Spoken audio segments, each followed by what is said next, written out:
All right, everybody, we are back. Segment 2 here with Lead with Giants TV. I'm with two giants, actually three giants here with me. We've got Ted Coine and Mark Babbin and Liz Sally. Welcome back, guys. Thank you. Thank you very much, Tom. All right, be sure you unmute yourself. Welcome back. I guess we can do quickly just about 15 seconds of introduction in case people are kind of joining in. So, Ted, why don't you go ahead and get started? Ted Coine. I'm co-founder of switchandshift.com, a popular leadership blog, which I'm personally very proud of because we have some really talented writers contributing. And I'm author of A World Gone Social with Mark Babbit. Awesome. And Tal, I am president of Switch and Shift and also founder of uturn.com, a talent community. Awesome. And I'm Liz Sally, joining you from Salt Lake City, Utah. Welcome, welcome. Great to have you. So, folks, let's talk about. I was really intrigued by, Ted, you mentioned the blue unicorn, the social leader, and you guys share a story about Michael Dell in the book. And gosh, I couldn't agree more. I mean, what my takeaway was how really the ones that are the Richard Branson of the world, the Ariana Huffingtons of the world, they're really putting themselves out there as this is who I am, this is part of my vision, this is part of my brand, not because it's my brand, but I have certain values and things that I want to share with the world in the most exciting way. Is that how you see social leadership? Mark, do you want to start? Well, yeah. Let me start by saying this. I know you like this story with Michael Dell. Go ahead. Well, Ted had too much coffee, so we'll. So let me just preface what I'm about to say with Michael Dell pissed us off. He read our book. No, he didn't read our book. That's why. No, we full disclosure, we pick a little bit up. We pick on Michael Dell a little bit in the book as a guy who has this amazing influence. He has an amazing story to tell. He's a small guy who went big. He's every entrepreneur's dream. He's a millennial hero, and yet he kept to himself in a very old school way. He almost refused to get on social. He didn't like to speak. He didn't want to be in the public eye. And so we picked on him a little bit and said, what would happen if a guy like Michael Dell, with all of his influence and his intelligence and his charisma, got out there and was more like Richard Branson or Ariana Huffington and started impacting the world in a way other than just through his products. And a month before the book comes out, that is exactly what Michael Dell did, to his full credit. And he's doing some amazing work. Well, we see this on the news, and I literally called Ted and said, no, not yet. Stop. Folks, we sent his publicist an advanced copy of the book. No, we didn't. We weren't that smart. But look at the impact he's had since, right? And he's gone from basically being a pretty devout introvert to having a huge impact on college students, entrepreneurs, millennials who eventually want to run their own companies. It's amazing how this small transition and how he perceived himself and how he wanted to be perceived in the entrepreneurial and the business community made such a huge difference for him and his brand. So I just want to ask quickly before Ted goes on that is just a follow-up to your answer is why is someone as smart as Michael Dell? I mean, obviously you have to live under a rock not knowing what's going on. I mean, why wouldn't he just say, why wouldn't, Tom, it's the same reason 70% of the CEOs of Fortune 2000 companies, 70% of them are not on social themselves personally, right? That's a ridiculous number, and it all comes down to this: social for many is still new. Social is still identified as a fad. Social was not taught in business school at Wharton and Stanford, and by God, that's how I learned to do it, and that's how my father did it, and I'm not going to change my industrial way best practices. I'm comfortable where I am. I get to sit up on the 62nd floor. I have a beautiful view. I don't have to talk to anybody except once a quarter, for the and then big time in an annual report. I don't want to put jeans and a black t-shirt on like Steve Jobs did. I just want to sit behind my desk or sit in first class. That's how I run my company. And too many CEOs, because that's how they taught and because that's how their fathers did it and that's how their peers did it, they're stuck in that mode versus joining us in the social age. Yeah, and they're really missing the big value. Ted, talk to me about that a little bit. So here's the thing. So you've got these people who were raised, as we were. Mark and I certainly were raised in this school. The industrial age mindset is that the authority knows all. Like, look at a classroom. Look at any classroom. You have the teacher talking and the students receiving the information. Well, that's what we learned going to school as kids. That's what we learn in college for sure. In fact, one of the worst offenders is in social is professors. I have a whole list of just a Twitter list of professors.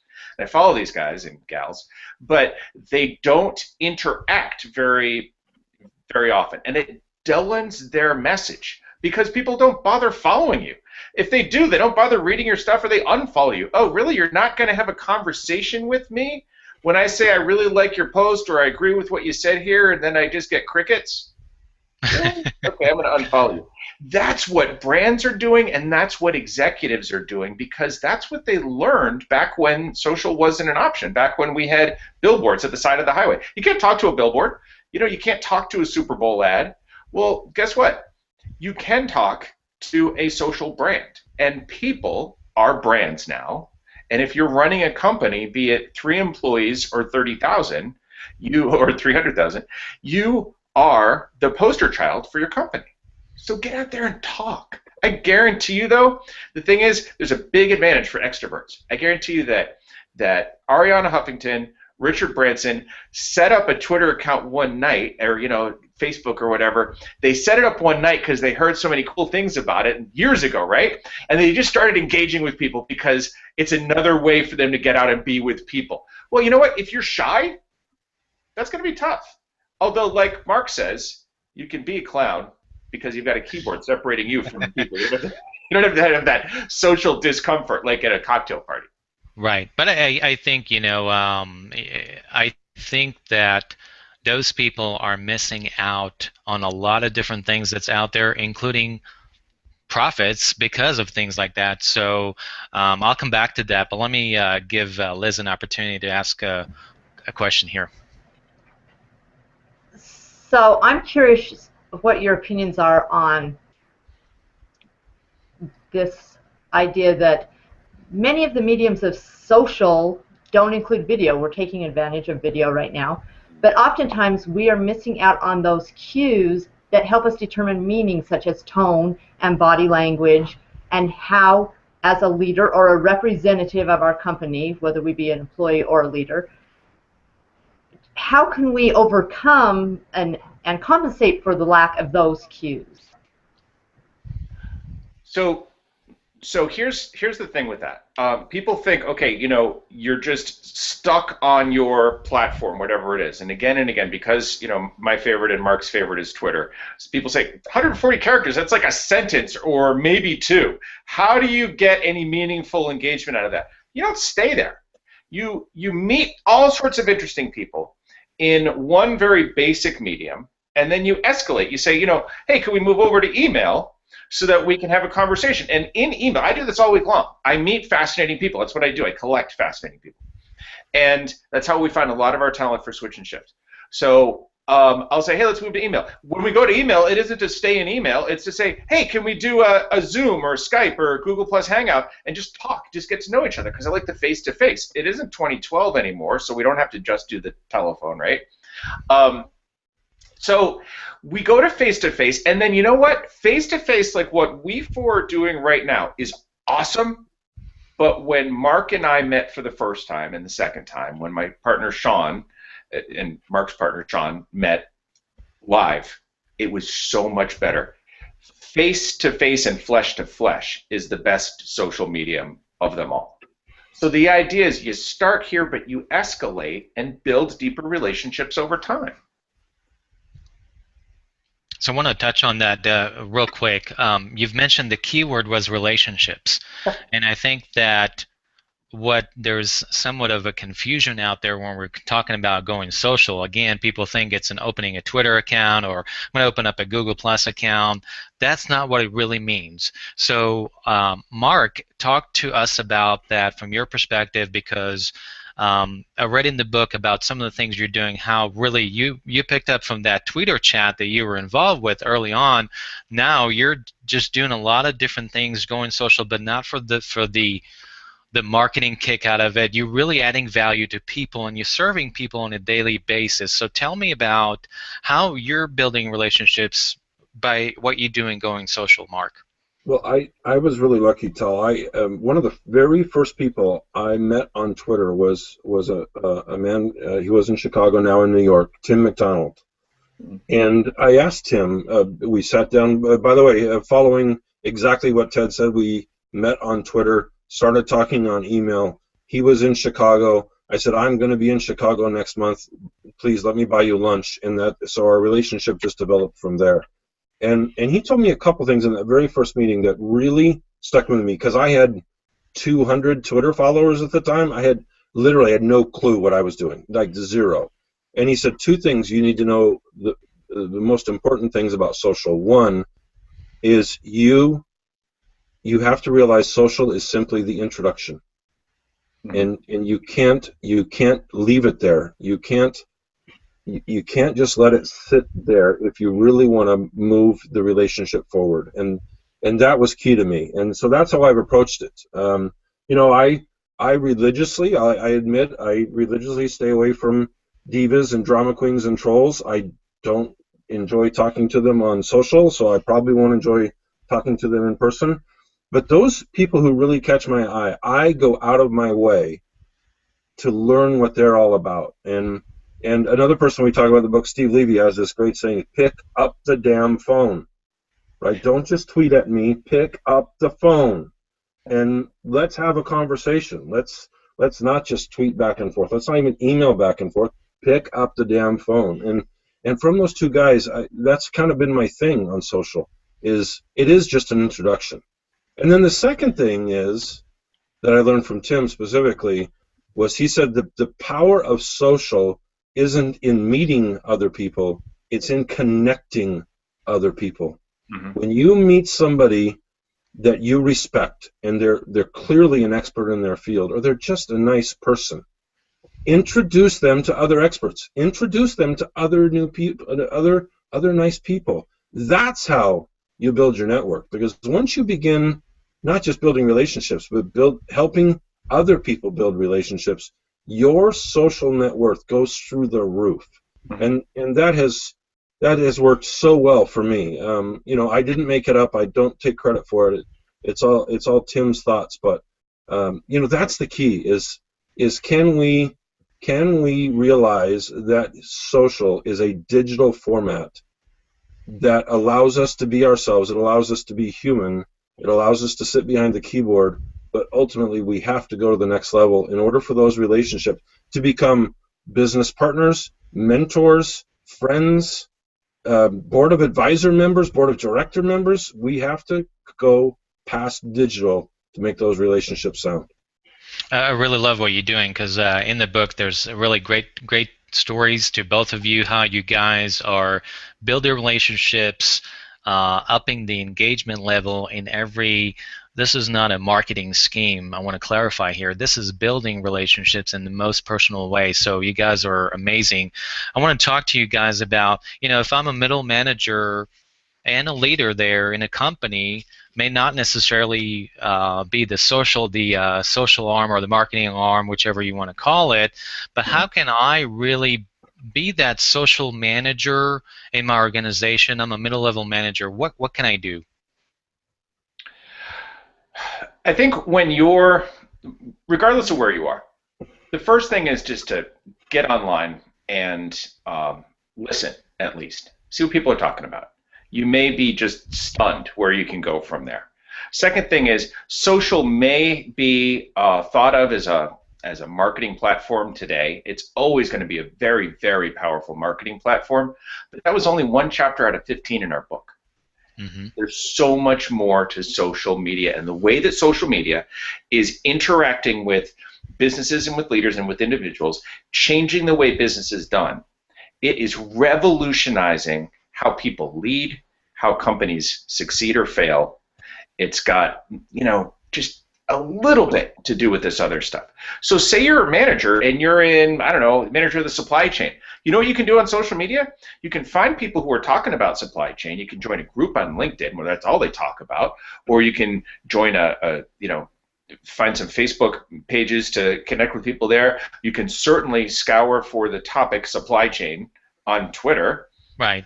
And you can connect with other professionals in your field and find out, what's working for them and what's not working for them and why, and have they tried this. Sometimes maybe none of them have tried it, and you can discuss, well, if we did, what might that look like? You can build your own little community.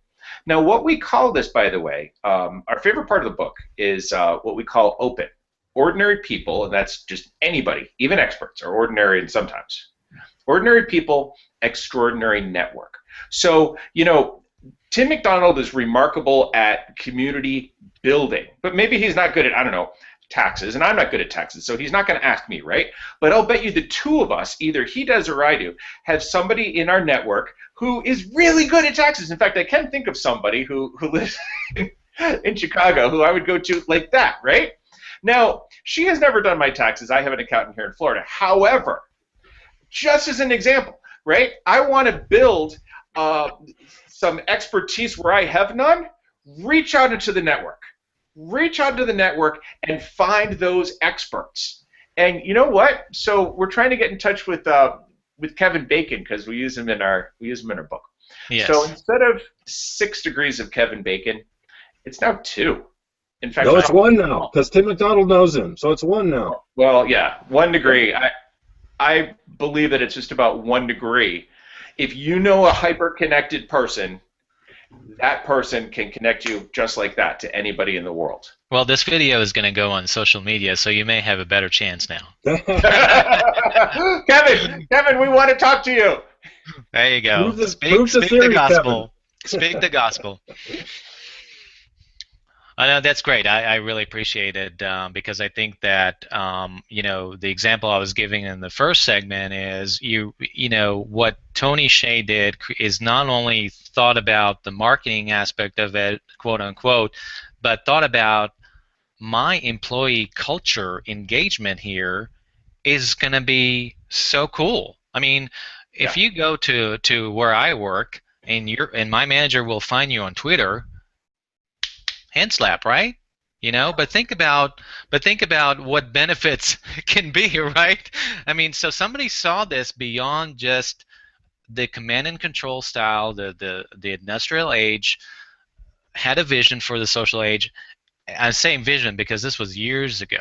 So I think this is really important for leaders and managers to embrace it. I think that's the message you guys are talking about.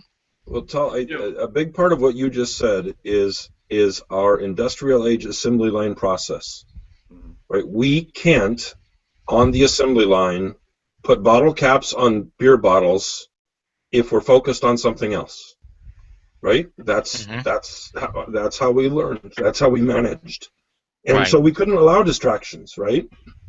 And along comes social and the excuse me, and the handheld devices that are always right here in our faces, right? And it scares people. And we think, look, as long as they're on that device, they can't be up to any good, right? It's kind of a boomer mentality, I suppose, or a parental mentality. Well, what would happen, since we know that 94%, especially, this is a millennial statistic, 94% of millennials are going to talk about their employer on social media, right? 94%. Let's give them something good to talk about. Yeah, seriously. Right. So, and there's a great story about this, by the way, and it's also in the book. It's